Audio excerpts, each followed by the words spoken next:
was like. The location, the place was so beautiful. You could see the ocean from anywhere you were. There was 14 of us.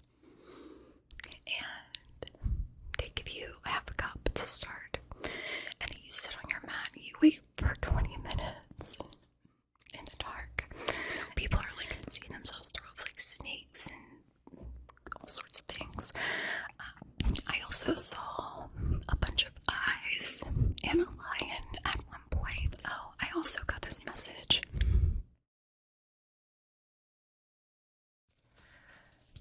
Hello, hello, hello, hello, hello. Welcome to Heathered Effect ASMR.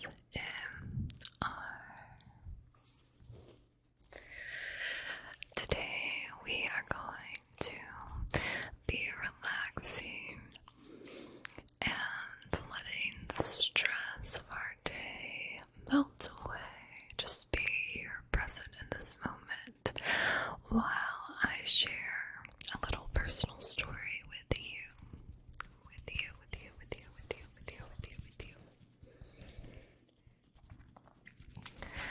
Over New Year's, I went to Costa Rica for an Ayahuasca ceremony, and I just wanted to share with you what that was like, what that is, and yeah, my whole experience, because it was kind of cool and just something that I want to share.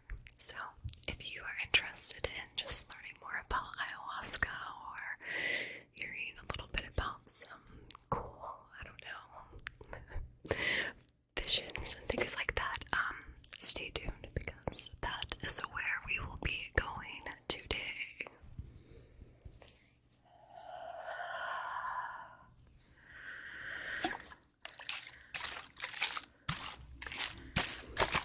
Before I jump into this story, I'm going to cleanse the space with some Florida water. Florida water is not from Florida, although you can make it in Florida. It is a blend of water and different types of flowers and things that come together in this magnificent smelling spray, and they used it during our ceremonies, and I just really liked it, so I got some. And now we will cleanse the space before we jump into the story.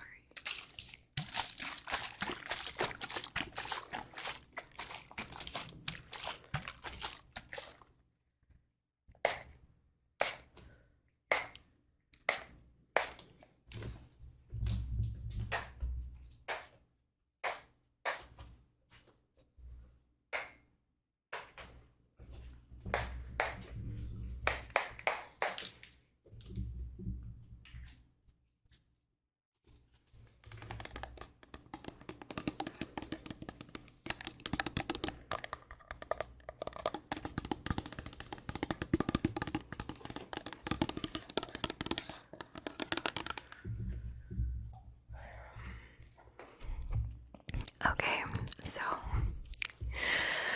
I went to a place called New Life Ayahuasca in Costa Rica over New Year's, and at this retreat, I did 3 ayahuasca ceremonies led by a shaman. So, ayahuasca is a blend of this root and bark that are found in nature, and when you combine them and cook them in a certain way, it creates this sort of plant medicine. And one of the chemical components of this is DMT, and because of the way it's made and the way you ingest it, it lasts for 4 hours, where I guess other ways you can ingest DMT lasts for about 5 or 10 minutes max, kind of thing. So it's a much longer experience. And before going into these ayahuasca ceremonies, you really get your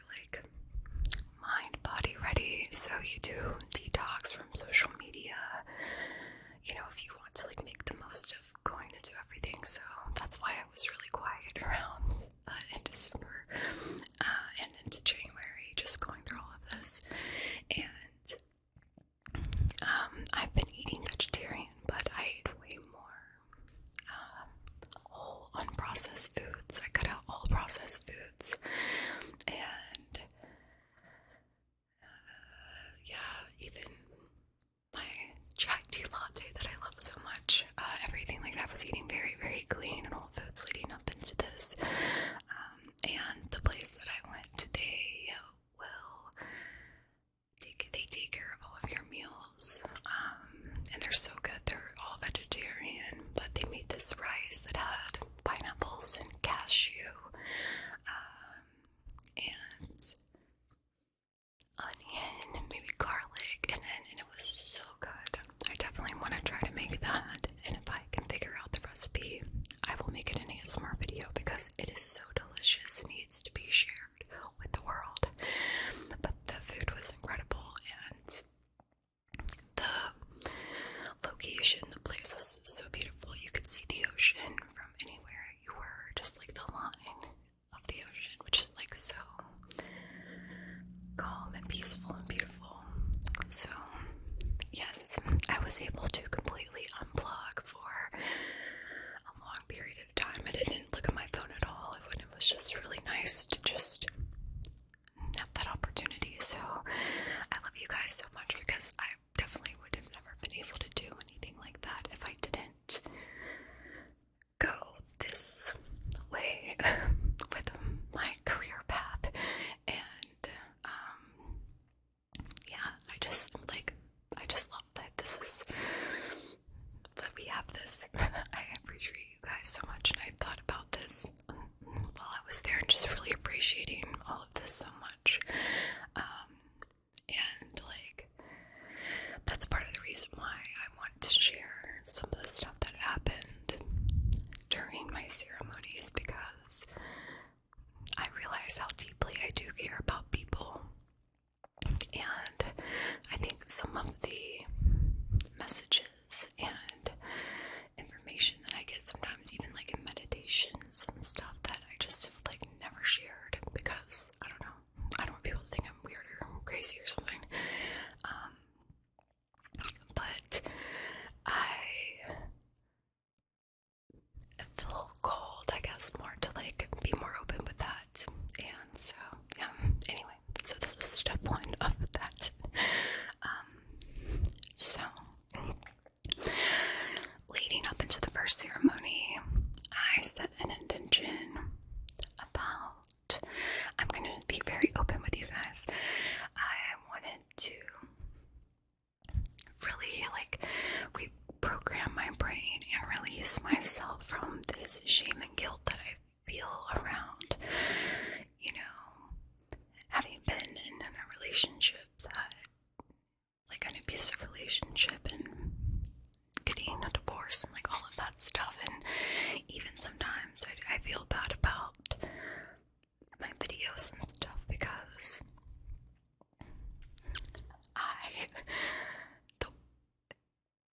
the way people project feelings onto me and will try to shame me about things that I just, yeah, it started to make me feel weird, some of these projections. And so I wanted to get to the root of that and just kind of get that out of my programming so I could be more authentically myself.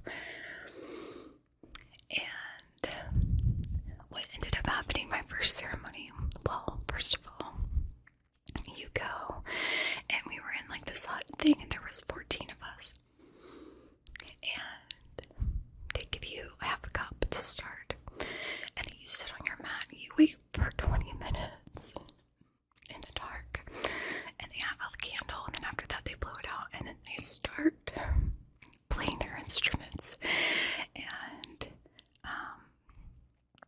they sing these really, really cool songs, and they're doing it the entire time, 4 hours. They protect the space with mapacho, which is a type of tobacco, and like bless it, so there's just good energy, good spirits there. Yeah, so you start, and there's helpers. There's 2 helpers. There's a female helper for the women and a male helper for the men. And it kicks in about 20 minutes, and you're like, okay.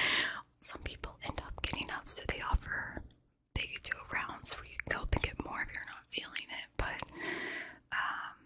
yeah, so it's different for everyone.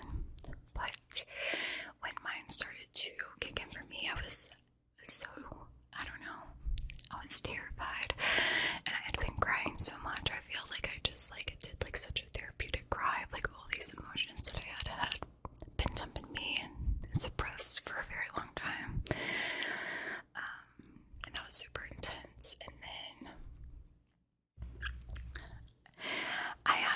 this voice communicating with me in my head that was kind of like a stern but lovable female energy presence. I don't know.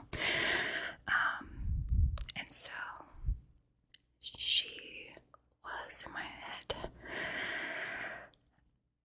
telling me that I didn't love myself.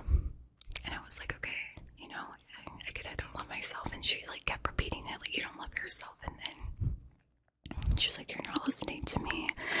And then reframed it and told me that it was okay for me to love myself. And she showed me all the times that I had like with my family and my children, like dancing around and singing and just always able to pull through in moments for them. I think if you have children, that probably will resonate with you, that a lot of the times that becomes our motivator, and when times are not great, to like, I can do it at least for this little bit for them to like pull through.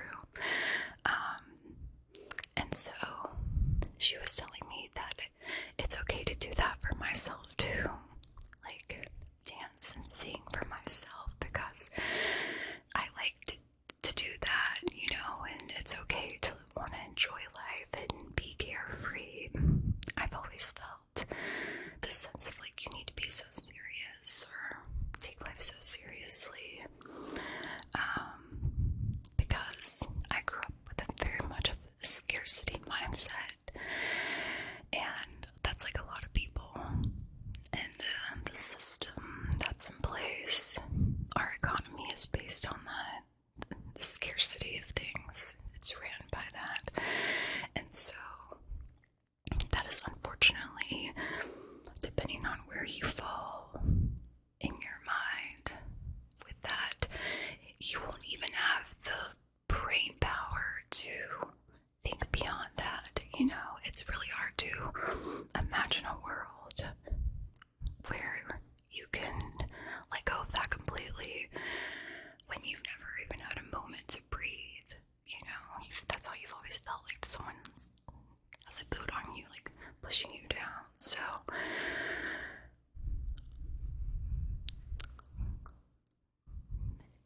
with that, if that resonates with you, I would say try to, well, I'm going to say, if this is for everyone, start meditating and getting more control over your mind. You can play around with more ideas and what ifs. You can open yourself up to questioning everything you know about everything and critically thinking through different theories on things,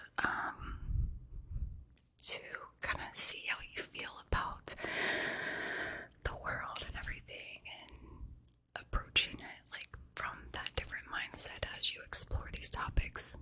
And I just think meditation helps to quiet your inner critic and your ego. You know, you can get more control over it. It's never going to go away completely, but it helps you identify that that voice isn't really you. There's a separation there, and you get that through meditation. And so, yeah, that would be my advice for everyone, but especially if you resonate with the other part I said. So that was my big lesson for the first night.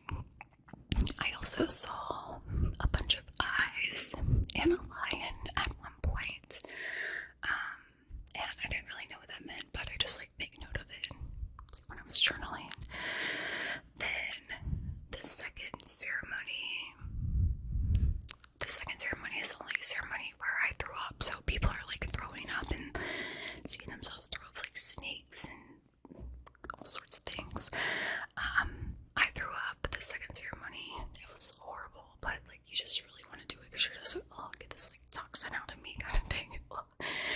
And I can't stress enough that ayahuasca physically is like the most horrible, hardest thing I've ever been through, and everyone else at this retreat, and they're like big dudes there and stuff, and everyone agreed it is like the worst thing anyone's gone through. It's the worst thing you'll ever do.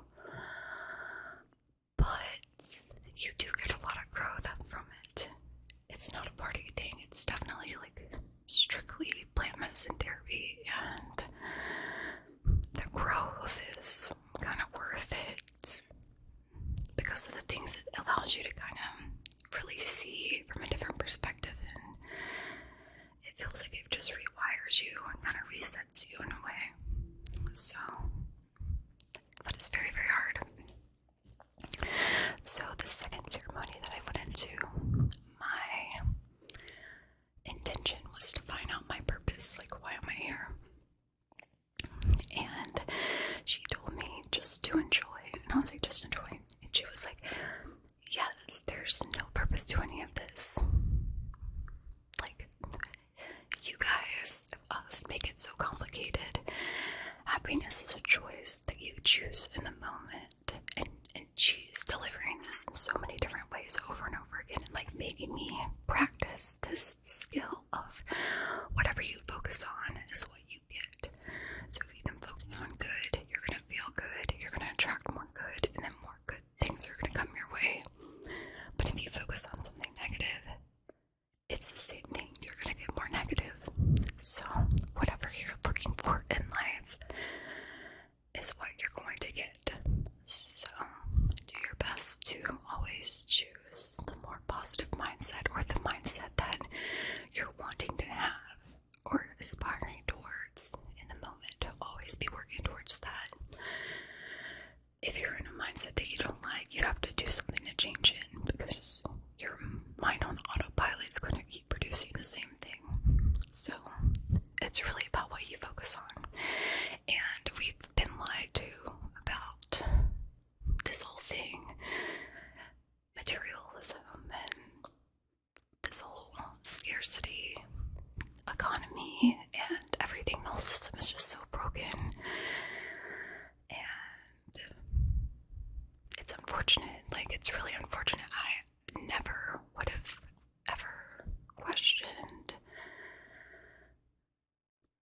if my own like government, for example, could do something that would be like not in the best interest of myself.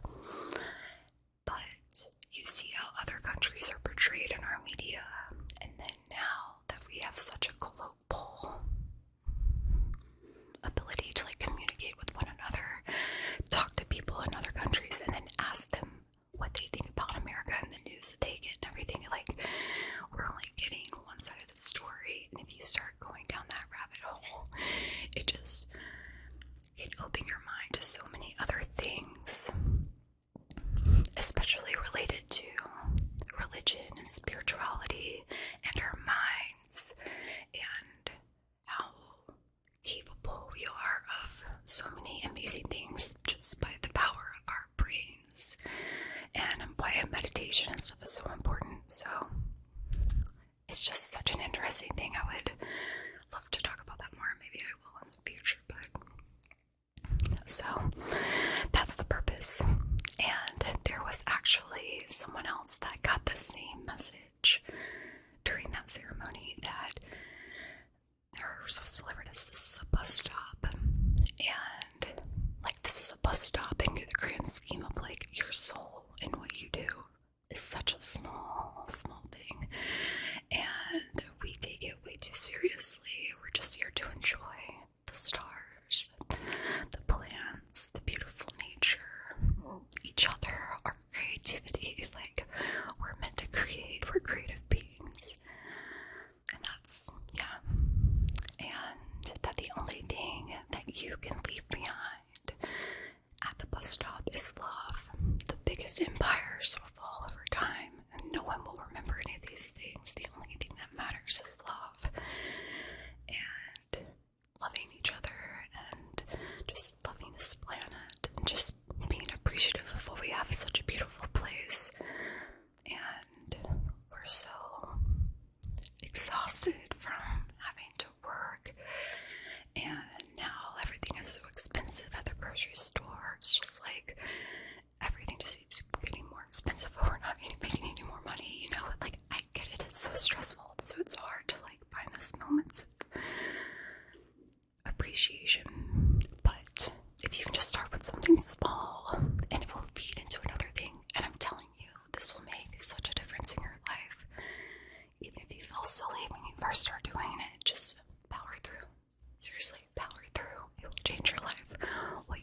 on is what you get.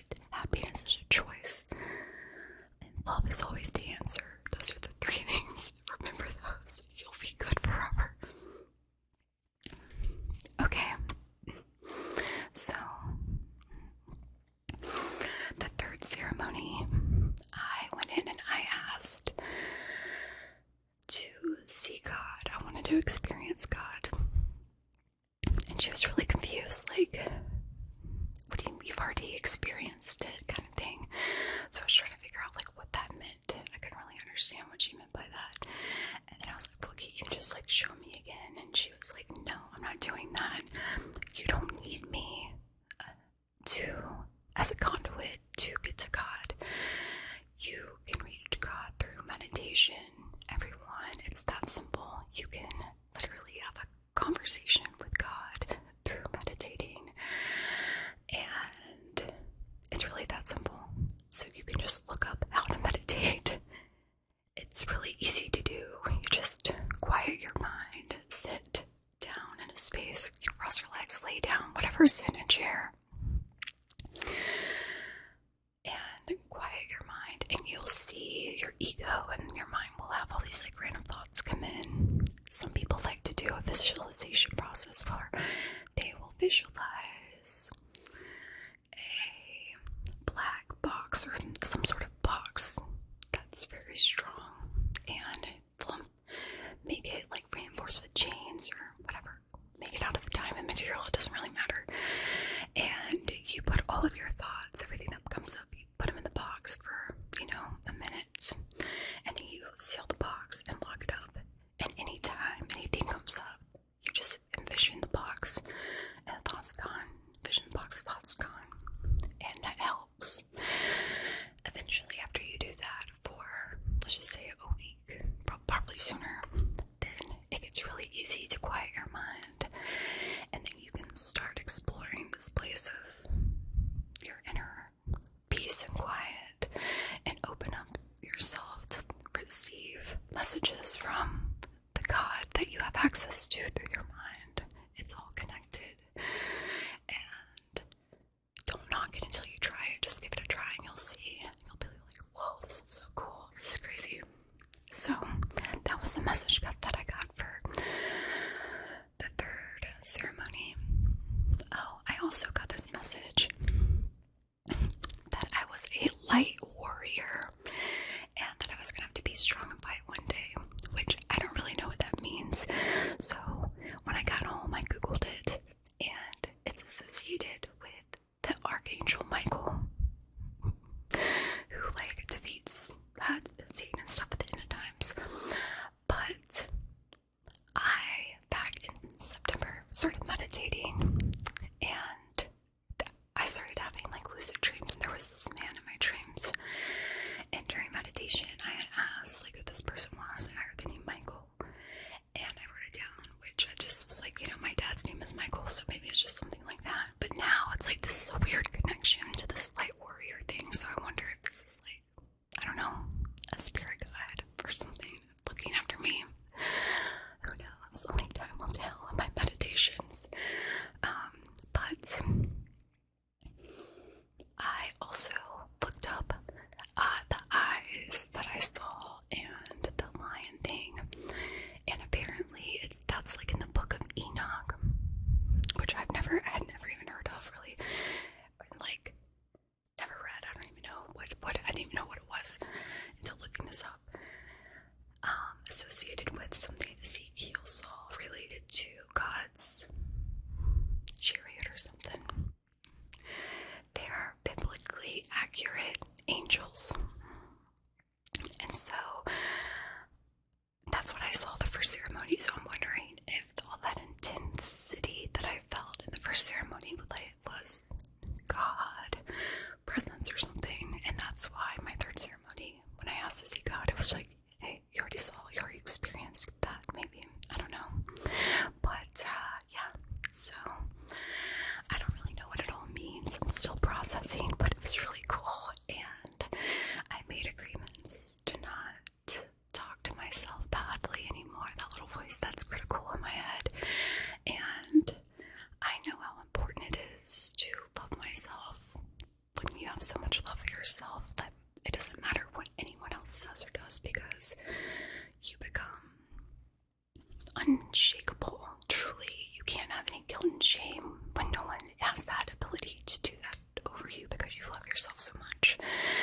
she showed me that when you love yourself, it's contagious, when people can like literally feel it, and it can inspire them to love themselves more. And that's really, really important, and something that we've been taught not to do.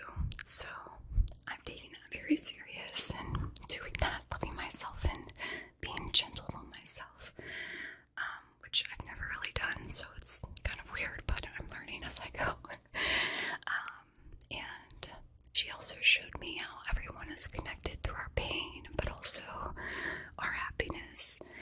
And I got the sense that maybe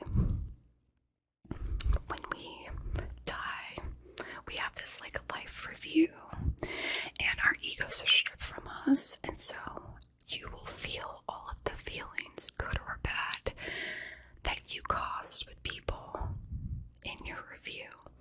And so depending on how you lived your life, that could be your own personal hell or heaven, but it's like a part of our process of how our soul goes. I don't know, it gets recycled or whatever happens after that, I have no clue. But another little weird insight there, take of it what you will. I obviously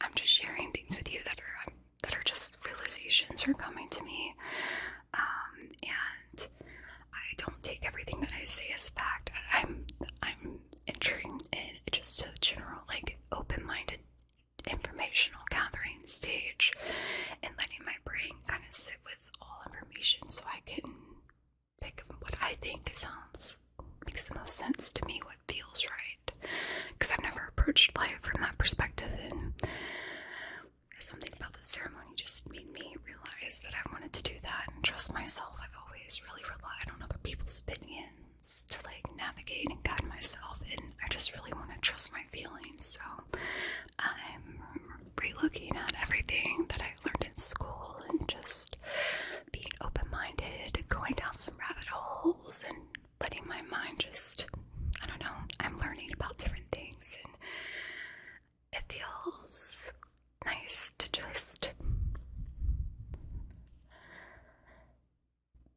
I guess, kind of be in a world and it exists in a reality right now where it's like maybe we don't have it all figured out, or maybe we didn't have the entire truth, and there's still some things to learn, and there's more to this than what we thought, and it gets better, so much better, and happiness is so close and it's so simple, and we're powerful beings, our minds are powerful, and that direct line with God, that's just so cool.